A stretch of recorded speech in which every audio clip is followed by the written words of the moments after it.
kejadian ketika Ibunda Aisyah ketinggalan. Dalam apa itu? Ghazwatu Banil Mustaliq, peperangan tanpa kontak fisik.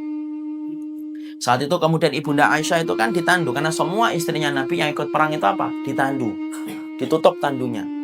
Pada waktu peperangan Ghazwatu Banil Mustaliq sudah turun ayat hijab, sudah turun tentang ayat hijab, yaitu ayat untuk menutup aurat.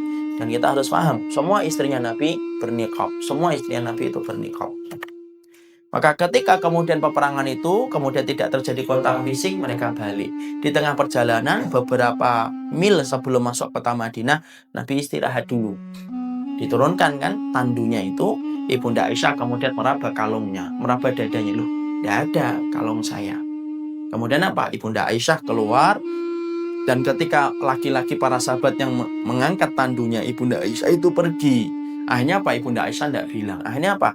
Dia pikir hanya mencari kalung sebentar. Kemudian dia nyari itu kalungnya, mana, di mana itu kalungnya. Sampai kemudian terlalu lama. Akhirnya apa? Kemudian terlalu jauh. Tanpa disadari tiba-tiba Rasulullah memberikan aba-aba. Karena Nabi tidak tahu kalau Ibunda Aisyah itu turun. Rasulullah memberikan aba-aba.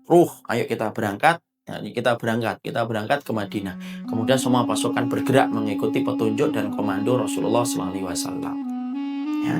Nah, Ibunda Aisyah ketika nyari kalung itu, lalu kemudian balik ke tempat dia tadi turun. Nah, dia dapatkan sudah ada titik hitam menuju ke kota Madinah. Saat itu Ibunda Aisyah ketinggalan. Kemudian Ibunda Aisyah itu berkata, lah nanti juga balik kalau kemudian tendanya itu, tandunya itu tidak ada saya. Ibunda Aisyah duduk, dibuka ningkopnya. Kenapa? Tidak ada orang. Tiba-tiba kemudian dari belakang kemudian ada seorang sahabat yang kemudian naik onta. Siapa itu? Sofwan bin Mu'attal radhiyallahu anhu. Sebagian para mu'arrikhin, sebagian ahli sejarah itu mengatakan sesungguhnya Sofwan bin Mu'attal itu ketinggalan karena tertidur. Jadi dalam perang itu tertidur, ya. Jadi ketinggalan, itu sebagian riwayat. Sebagian riwayat mengatakan dia tidak tertidur. Dia memang diperintahkan oleh Nabi untuk menjadi pasukan pembersih kalau ada yang ketinggalan di belakang. Dan ketika kemudian naik onta, dia melihat Ibunda Aisyah tanpa disadari oleh Ibunda Aisyah.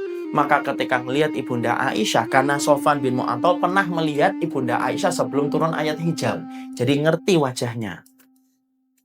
Maka ketika kemudian melihat Ibunda Aisyah, maka kemudian apa? Tidak ada satupun kalimat yang diucapkan oleh Sofwan bin Mu'attal kecuali satu, inna lillahi wa inna ilaihi raji'un. Itu tok. Kemudian apa? Kemudian diberikan ontanya, disuruh duduk, Ibunda Aisyah dipersilahkan. Ibunda Aisyah setelah tahu Sofwan bin Mu'attal langsung nutup cadarnya.